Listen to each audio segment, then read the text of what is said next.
Well, it's been 2 years of an uncertainty, hasn't it all? But now we're kind of breezing through. We're looking like we're getting back to normal, but I think we need to be a little bit more cautious. Prior to this pandemic, 1 in 5 American kids was suffering from some kind of a mental health disorder. A crisis only amplifies a pre-existing issue. We're now looking at 1 in 3. We're also looking at what we now look at is terms of behavior regression. More and more teachers, counselors are now seeing, for instance, more behavior problems, less focusing abilities, more anxiety, quicker focusing in terms of irritabilities in the home. If you realize that these are all things that are part and parcel of uncertainty and fear, it just means that we parents need to step up to the plate and put in a new parenting plan. What does a parenting plan look like? A parenting plan looks like we've got to, first of all, look at our children. What changes are you seeing in your child? That's the first most important issue. Everybody's going to have a bad day, aren't we all? But if a change lasts too long, spills over to too many other areas, and your own antenna is up that something is wrong, then the next thing is get a conference immediately with the teacher, the counselor. What are they seeing? And then zero in.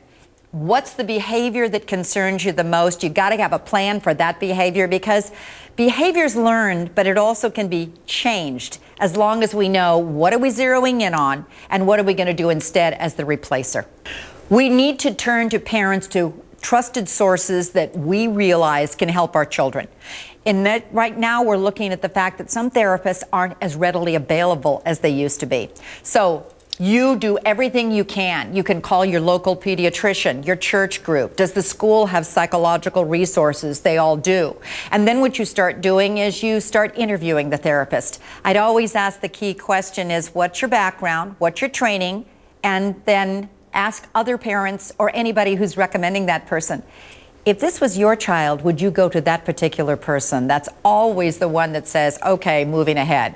But the key that you really want is, what are you going to do to help my child so that we replace this negative behavior pattern, or the focusing ability, or the irritability, or the struggle factor that's really growing up? And how can we work together so it's not just at the therapist's office? Ideally, what you also want to do is pass your plan on. Pass your plan on to the teacher, maybe grandma, the daycare worker, your parenting partner, so you're all reinforcing together, and that's how you maximize hope for your child. What should we look for? I know you said one thing about the therapist with their background and that sort of thing. What if you're just feeling really desperate, like you just can't find the right therapist? Should you just keep looking, or should you just find the first one, I guess? It depends upon, you always are first and foremost concerned about your child's safety, health, and well-being. If you're seeing a red flag that really concerns you, immediately call 911, find out what references they have.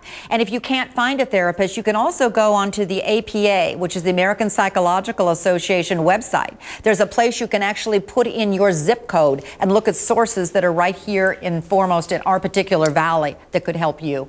Okay, awesome. Okay, so let's talk about Thrivers, now in paperback, and some of the main pillars, or you call them the 7 traits that science says will help boost resilience and improve the mental health of our teens. Can you kind of just briefly go over what those are? Yeah, prior to this pandemic, I was doing interviews with kids across the country, about 500 of them. And over again, regardless of demographics, they began to tell me that they felt empty and ill-prepared for life. Then I zeroed in on and thought, okay, what we've been doing is zeroing too much on the GPA and the test score and overlooking how do we raise the strong kid. I looked at the science, and here's the most amazing thing. The science is on our side. They have been actually looking at longitudinal studies of kids who do bounce back. And I found 7 teachable strengths that we can all use from day one for the rest of our kids' lives to raise up stronger kids. It starts with the foundation of confidence. The child has to know what their strengths are. We can focus in on there. The second one is empathy. We are a social culture, and our children have been very lonely for quite a while. How do we build a we society and help our kids develop those social skills? Third, self-control. You got to be able to put the brakes on impulses. That's why stress is mounting. Kids don't know what to do instead. Fourth is integrity, knowing what your values are so you know what to say no to. Fifth is curiosity. Curious kids think outside the box, so when the challenge comes, they know how to problem solve. They haven't been helicoptered. They've got the agency to be able to do it. Perseverance is number 6. Let's help our kids really go the long run, that inner motivation, and that's also teachable. Until 7, the one we all know that everybody needs in the world, optimism and hope. And if we don't help our kids learn that this is going to be an okay world and we'll get through it, pessimism can breed and depression can mount. What are you most concerned about moving forward? What are we going to see in our youth in about 5 to 10 years because of the pandemic and a lot of this isolation? When we know which child is more likely to bounce back 5 to 10 years from now, how this is all going to be really an impact on their lives, it depends on a couple of things. First of all, protective champions in their lives, people like adults, the parent, the teacher, the coach, who refuses to give up on them, who is more calm and cool in their approach to the child. But the second thing that's fascinating is protective buffers. Kids who have these coping skills that we've been talking about, learn how to put the brakes on the impulse or how to be more optimistic in their thinking pattern. We do know phenomenal research that those kids are far more likely to bounce back, endure, and be more resilient. And those are the things we need to start working into our parenting plan now. It's a very uncertain, fear-based world. It's different from our own childhoods. And just 2 years ago, who knows what's coming down the pike next, which is why we better put up and reboot and think, here's what we're going to add to our parenting. Awesome. And then one other thing about Thrivers, what can parents get from this besides the 7 traits? What else? What can parents get from it? Who did you write the book for? That sort of thing. Big plug.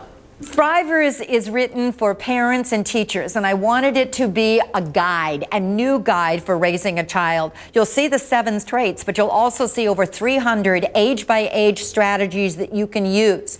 You take the quiz on how my child is faring and immediately turn to the chapter. Each chapter is one of those 7 traits, and then start digging in and going, here's the one little skill I'm going to teach my child this month. Don't try them all or your kid will never let you read another book, but try one skill at a time. And if you do that and you model it with your child, what you'll be able to see is your whole family dynamics will change for the positive, and you'll also be able to help your child be what you really want, a child who's ready for life. No matter what that comes their way, we're going to be raising a strong pandemic generation. Also, you mentioned there that if the parents model it too. I'm looking at some of this stuff, and I'm a millennial parent myself, so I don't think I was taught any of this. No. And none of my peers probably were either. So is this book just for kids, or is this for the parents too? The fascinating thing is, I wrote it for parents to use with their kids, but I am having more parents go, oh my gosh, now I know how to reduce the stress for myself. Some of the most interesting things in this book, I worked on Army bases. Navy SEALs told me what they do to handle the adversity and get through life. Just a 1-2 breath is so simple. They said as soon as that stress comes in, recognize the stress, tell yourself chill out and calm down, take a slow deep breath from your abdomen. For a little kid, you say like you're smelling a flower. And you take the breath way up to the top, hold it, now slowly let it out, like you're blowing out a birthday candle. Exhales twice as long as the inhale. Fastest way to relax. Practice that as a parent. Practice it with your child. And what you'll do is a win-win. Do you know that of all the strategies that we now know are most likely to be helping us be effective as a parent? Number 1 on the list is that we're loving and we're firm and we've got those boundaries. Number 2 on the list is that we know how to handle stress. And we model how to be calm ourselves. If you don't have those stress reducers, feel free. Thrivers will give you dozens of ideas for yourself, and then you can teach it to your child, and there you go. That's what we do together.